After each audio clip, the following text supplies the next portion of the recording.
네, 김일국 의원님 질의하시겠습니다.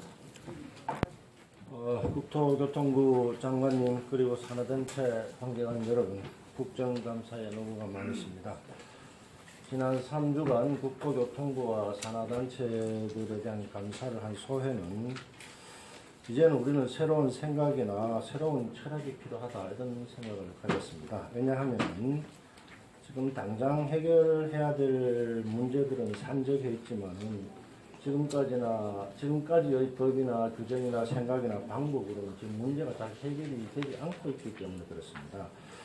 당초에 본 의원은 건설 운수산업 육성이나 일자리 창출 그리고 서민생활 대책과 공기업 분야에 관심이 있었는데 국정감사 기간 동안에 가장 핫 이슈로 떠오르는 문제가 국민 고통입니다. 개인도 고통을 받고 있고 운수회사도 고통을 받고 있고 심지어 은행도 고통을 받고 있고 공기업도 고통을 받고 있습니다. 구체적인 말씀을 드리면은 주택청약통장 제도를 개선하면서 4개의 상품 1개로 통일한 것은 동의를 합니다. 그런데 이 취급할 수 있는 은행을 전국에 6개로 지정을 해버리니까 제 지역구에 있는 대구은행 같은 경우 지방은행 6개는 지금까지 하던 영업도 다 뺏겨버린 거예요. 이런 걸 충분히 생각을 하시고 제도를 만들어야지 기금 운영의 효율성만 생각하고 지금까지 누리고 있던 혜택까지도 뺏어버리는 이 부작용을 생각을 못해서 은행이 고통을 받고 있습니다. 두 번째로 서울 외곽 주민들의 서울 시내 그 출퇴근 때 안전을 고려하기 위해서 제도를 변경했는데 얼마나 많은 후유증이 있었습니까? 경기도에서도 지금 고통을 받고 있습니다. 그리고 국적항공사에 대한 행정벌 문제도 이미 언론에서 영업적지 시킨다고 보도를 해버리고 지금 관계 당국에서는 아직 결정된 바 없다 이런 이율적인 이야기를 하고 있어요. 얼마나 많은 고통을 받고 있습니까? 그리고 건설기술 용역산업을 관리하다가 육성하겠다고 법령을 개정했는데 이 법령을 개정하고 나니까 많은 엔지니어링 업체들이 협회에 추가로 가입을 해야 되고 비용을 부담시키고 있어요. 그것뿐입니까? 지금 대규모 택지 개발 무려 520만 평에 거기에다가 9만 원의 집을 짓겠다고 지정해놓고 나중에 여건이 달라져 버리니까 안 짓겠다. 정부가 처리해버리면 그 주민들의 피해는 도대체 누가 감당을 할 겁니까? 이것뿐만 아닙니다. 지금 대규모 국책사업에 또 LH하고 수건 끌어들인다고 언론에 보도되고 있는데 지금 행복주택만 하더라도 LH 입장에서는 죽을 지경이에요. 그렇지 않습니까? 행복주택이 우선 LH가 하고 싶어도 주민이나 지자체가 반대를 합니다. LH 입장에서는 울며 겨자 먹기예요. 정부에서는 하락하고 주민들이나 지자체는 반대한다고 하고 오지도 가지도 못하는 겁니다. 결국 이런 문제들이 우리 국토교통부 간부 직원 여러분, 이 법이나 제도나 규정은 칼과 같습니다. 양면성이 있다는 거죠. 지금까지 유지되어 온 사회 질서가 여러분들이 생각하는 만큼 그렇게 간단하지가 않습니다. 깊이 생각을 하고 현황 조사를 하고 이렇게 했을 때 어떤 부작용이 있을지 시뮬레이션을 해야 됩니다. 시간이 걸리더라도 그 시뮬레이션 결과가 베네피트가 코스트보다는 더 많다고 확신이 설 때 추진을 해야 됩니다. 막 찔러버리지 마세요. 상스러운 말로.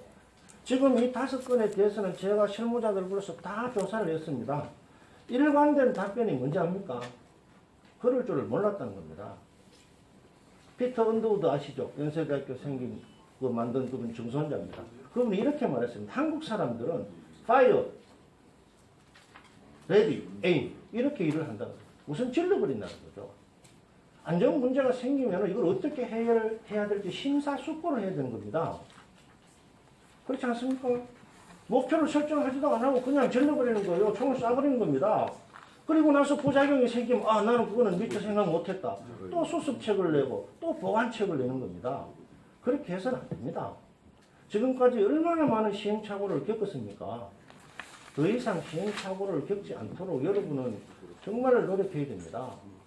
문제는 언제든지 어떤 장소에서나 있는 겁니다. 그러나 그 문제를 얼마만큼 현명하게 합리적으로 풀까 하는 문제는 여러분의 생각이나 연구원 용역 결과 갖고 결정하지 마세요. 지금은 그런 시대가 아닙니다. 장관님, 지난번 국토부 감사 때 제가 시장 경제주의나 또 소위 인비저블 핸드나 탈규제 정책이 나온 건설 운수 물류 시장의 피해를 여러 번 이야기했죠. 그 철학을 바꿔야 됩니다. 국가의 기능이 뭔지 제고를 해야 됩니다. 레귤레이션을 하라는 뜻이 아닙니다. 훌륭한 룰 메이커가 돼야 됩니다. 수많은 갈등이 일어난다면 그 갈등을 어떻게 합리적으로 조정할 건지 심사숙고하고 정치 문제는 의회가 결정을 하는 거고 행정 문제는 여러분들이 결정을 하고 보완을 해야 됩니다. 그러나 그 보완 방법이 너무나 서투르고 너무나 수준이 낮다는 거예요. 목표 자체에 대해서 의의를 제기하지는 않습니다. 그 프로세스가 너무나 엉터리라는 거예요. 왜 그런 문제들을 심사숙고 안 하고 계속해서 대책을 발표하느냐 이겁니다. 그 대책이 한번 발표되면은 시장이 통용이 돼야 되는데 시장이 통용이 잘 안 되고 고통만 주는 거예요. 청약 상품에 대해서 지방은행들이 피해를 입지 않도록 장관께서 다시 한번 제고를 해주시고요. 건설기술 관리에서 육성으로 목표는 좋지만은 새로운 부담을 지으면 안 됩니다. 많은 업체들이 싫다는 걸 국가가 강제로 끌고 가서는 안 됩니다. 행복주택에 대해서도 심각한 제고를 요청합니다. 왜냐하면은 말을 물가로 끌고 갈 수는 있지만 물을 먹일 수는 없습니다. 정부가 아무리 하고 싶어도 할 수 있는 일과 할 수 없는 일이 있습니다. 할 수 있는 일과 할 수 없는 일을 잘 구분 못하면 그건 좋지 못한 정부예요. 우리가 행정을 할 때 목표도 있지만 피지빌리티라는 말이 있지 않습니까? 실행 가능해야 됩니다.